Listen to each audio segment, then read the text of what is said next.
Donna Eden et David Feinstein, médecine énergétique. Je vous lis la 4e de couverture. Équilibrez les énergies de votre corps pour atteindre une santé, une joie et une vitalité optimale. Vous êtes un treillis d'énergie. Cette simple réalité a d'énormes implications qui forment la base de la médecine énergétique. Aujourd'hui, je vous invite à venir explorer et canaliser ces énergies pour votre santé et votre bien-être. Dans cet ouvrage, il sera question des 8 grands systèmes énergétiques, tous interreliés. Ils ont une influence constante sur votre état physique, mental et spirituel. Les 8 grands systèmes sont les méridiens, les chakras, l'aura, les 5 rythmes, le triple réchauffeur et les vaisseaux merveilleux.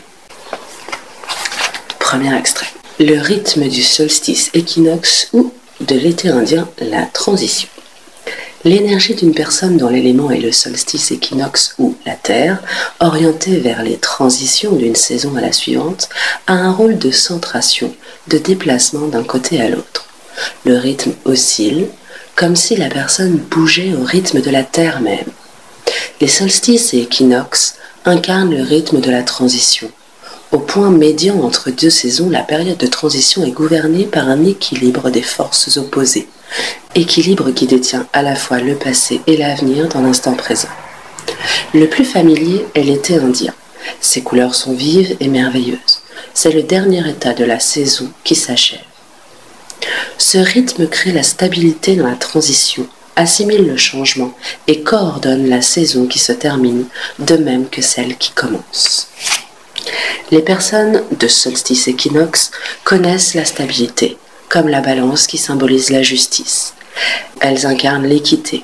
Au centre du cyclone, leur force est de rester stable tout en nourrissant les changements qui se produisent autour d'elles. Comme une sage-femme ou la terre-mère, elles apportent soutien, compassion et confiance en période de transition. Elles restent au centre, dans l'instant présent, en ajoutant leur touche tranquille au changement de la vie. Gardant un point de vue neuf au moment où l'ordre ancien disparaît, elles pavent la voie au changement stable et elles paraissent rarement pressées ou stressées. Parce qu'elles dégagent la compassion, les gens se sentent en sécurité avec elles. Elles apportent l'équilibre au chaos, la paix à ceux qui sont menacés et l'abri aux personnes déplacées. Deuxième extrait, reprogrammer le schéma de stress du rythme. Chaque rythme a sa propre façon de voir et lorsque l'équilibre se perd entre eux, c'est comme l'histoire traditionnelle des aveugles et de l'éléphant. Vous interprétez le monde à travers votre rythme primaire, mais vous le décodez mal, à la manière des 3 aveugles. Le premier aveugle fut amené près du flanc d'un éléphant et il crut que c'était un mur. Le second aveugle fut amené près de la queue de l'éléphant et il crut qu'il s'agissait d'un serpent. Finalement, le 3e aveugle fut amené près de la jambe de l'éléphant et crut que c'était un arbre. Sans connaître les autres rythmes, vous pourriez vous tromper, vous trouver en porte-à-faux avec tous ceux qui vous entourent, coincés dans un point de vue dont vous ne pouvez vous échapper, à pleurer sans savoir pourquoi, renfermé, bloqué, ou avec le sentiment de perdre les pédales.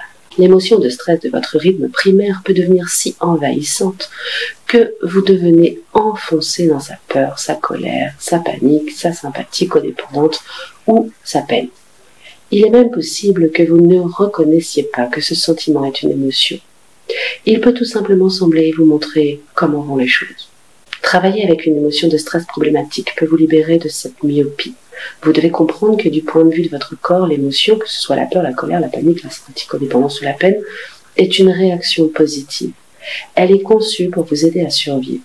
Votre instinct de survie vous plonge dans l'émotion en laquelle votre corps a le plus confiance. Il ne se soucie pas de l'équilibre, les menaces à votre existence appellent des réactions extrêmes.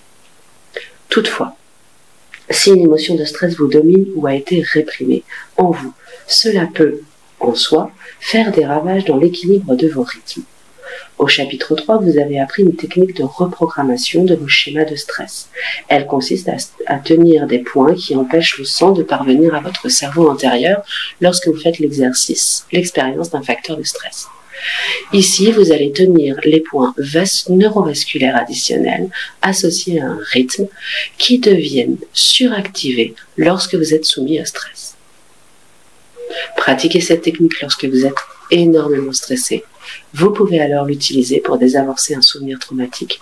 Vous pouvez tenir les points vous-même ou demander à un ami de les tenir afin que vous puissiez pleinement vous détendre dans l'expérience. Troisième extrait. Les courants électriques parcourent chaque cellule et chaque tissu du corps. Partout où il y a des courants électriques, un champ magnétique se forme dans la zone environnante. Les champs électriques sont dus à la présence de particules chargées, telles que les électrons, tandis que les champs magnétiques sont attribuables au mouvement de ces particules chargées, comme un courant électronique. Jusqu'à récemment, on ne pouvait mesurer le champ magnétique du corps humain, mais de nouveaux instruments plus sensibles en sont maintenant capables. John Zimmerman de l'Institut de bioélectromagnétique fait remarquer les avantages suivants du travail avec les champs magnétiques du corps par opposition au travail avec les champs électriques. L'information acquise est plus précise. Les champs magnétiques traversent de manière presque intacte les os et tous les autres tissus, tandis que le courant électrique est bloqué par les os. Et aucun contact n'est requis pour obtenir de l'information sur le champ magnétique d'une personne. À la différence de la radiographie, des stress de coloration, des substances radioactives et de l'exposition à des courants électriques, les approches fondées sur l'imagerie magnétique sont complètement dépourvues d'un caractère invasif. La preuve est de plus en plus grande. Les champs magnétiques sont reliés à la guérison. Le rayonnement électromagnétique que dégagent les mains des guérisseurs augmente d'une façon remarquable lorsqu'ils projettent de l'énergie de guérison vers un patient. L'énergie électromagnétique dirigée dans des conditions précises vers des cellules lésées provoque une régénération des cellules, un principe qui a été appliqué à l'accélération du taux de soudure des os fracturés. Même les témoignages publiés dans les médias populaires, selon lesquels les aimants ont fourni à des athlètes et autres célébrités un soulagement de la douleur et une amélioration de la performance, sont maintenant étayés par des preuves scientifiques. Les aimants possèdent vraiment des propriétés thérapeutiques.